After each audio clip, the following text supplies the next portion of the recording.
Welcome back to the data set, Don't Disturb the Dinosaurs. Today we're going to read chapters 4 through 6. Let's get started. Before we start, though, let's see where we ended up. The end of chapter 3.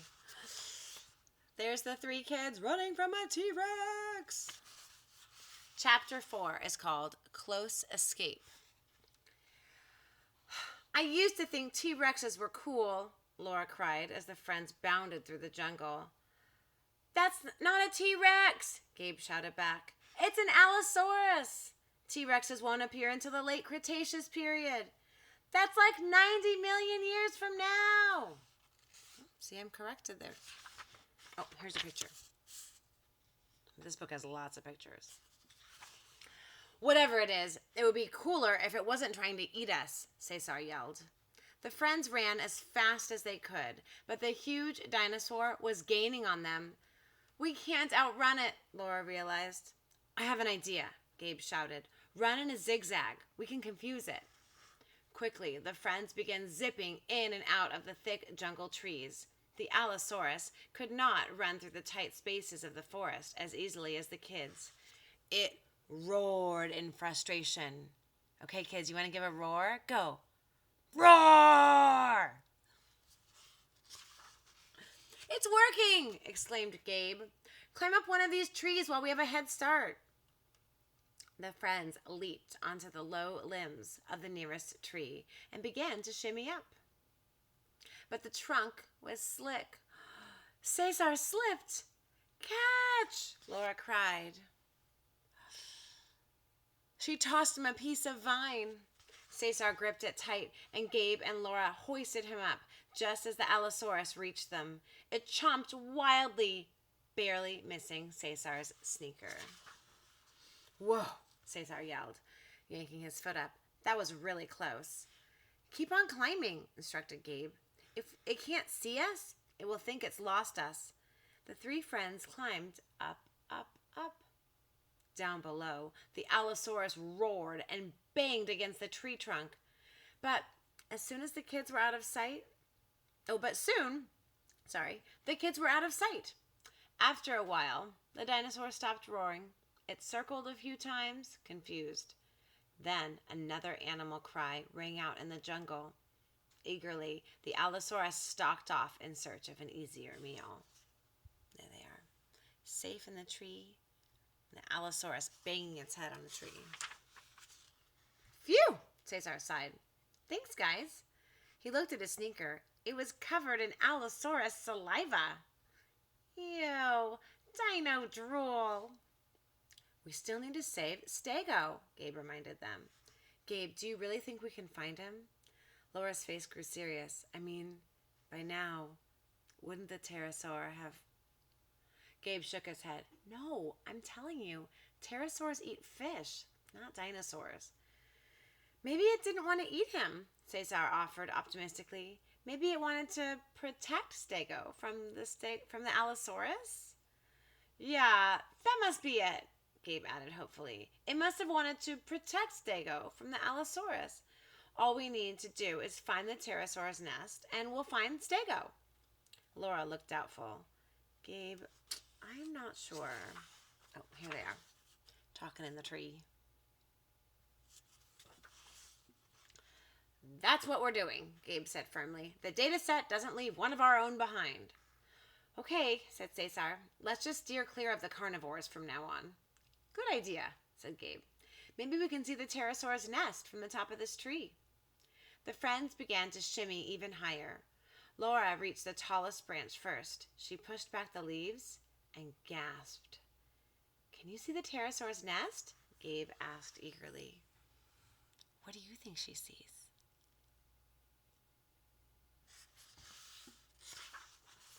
Not exactly, whispered Laura. Guys, we have another little problem. Staring straight back at them was a dinosaur with a neck as tall as the tree they had just climbed. And this time, there was no escape. Chapter 5, Operation Rescue Stego.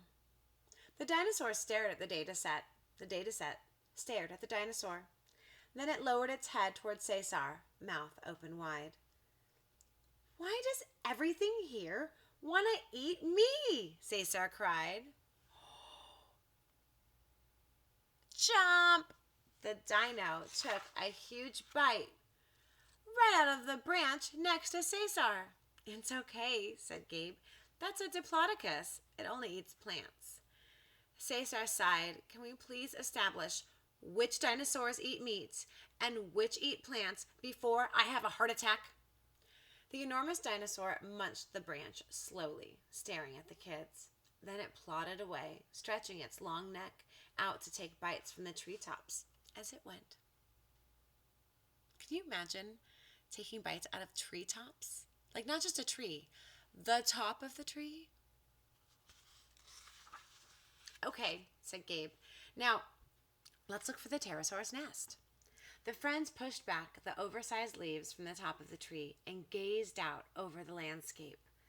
What they saw took their breath away. The valley was filled with all kinds of dinosaurs as far as they could see.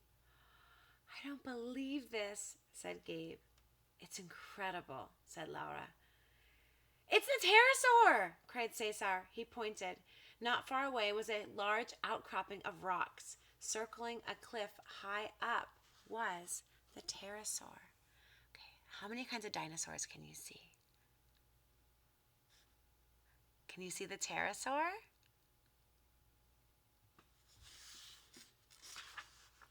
Good job, Cesar, Gabe said. That's where the nest is, and that's where we'll find Stego. How can we sneak past the dinosaurs down there? Laura asked. We'll find a way, Gabe insisted. Don't worry, Stego. We're coming for you. Gabe looked confident, but Laura could tell that he was really worried about his Stegosaurus friend. The thing was, Stego wasn't the only one in danger. In fact, Laura was pretty sure they were also in danger. I hope Dr. B is coming for us, Laura said, and I really hope his time machine isn't broken. Look at her worried face right there.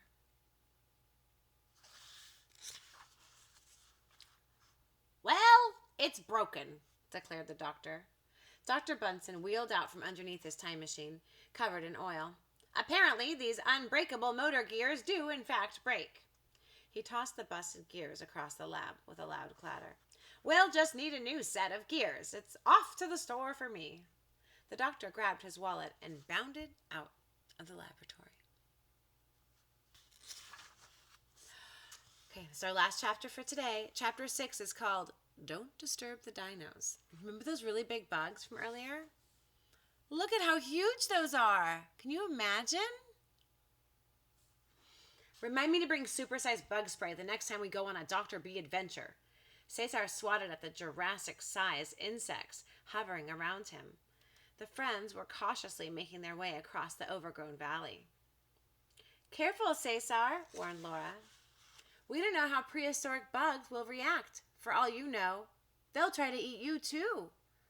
I would leave them alone, Cesar ducked an enormous moth-type creature, but they won't leave me alone. They've never seen a human before, teased Gabe. Maybe they're curious. Laura suddenly stopped. I didn't think about that, she said slowly.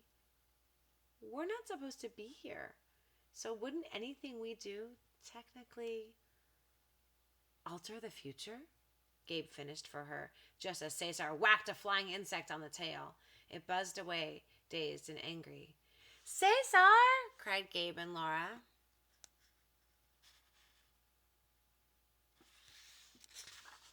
What? Cesar shrugged. It's one bug. We can't take any chances, Gabe said. From now on, no more disturbing anything prehistoric. You mean, don't disturb the dinos? Cesar joked. Exactly, said Gabe. Okay, Laura shot Gabe a look. So we shouldn't raid a pterosaur's nest, take back Stego, and bring him to live with a herd of full-size stegosauruses. Gabe frowned. That's different. We came here to give Stego a new home. We can't just leave him. I'm not saying we should leave him, said Laura, getting a little frustrated. Just that we have to be careful. Anything we do could change the course of history, including getting eaten by a dinosaur. Gabe was quiet for a moment. I know, he said finally, but it's my fault he's in trouble. I'm the one who let him get hit by the growth ray. And oh, look at Gabe's worried face. And I'm the one who didn't protect him from the pterosaur. Laura felt bad for being so hard on Gabe. It's not your fault, she said more calmly. How could you have known what scientists didn't even know? Yeah, added Cesar. And we're going to save him. Like you said, we're the data set. Danger is in our name. Gabe looked at his friends gratefully. Thanks, guys. I'm glad we're a team. Okay, so it's settled. Don't disturb the dinos, except for getting Stego to a herd of Stegosauruses to live with. But everything else is off limits. We'll come back for the next 2 chapters next time.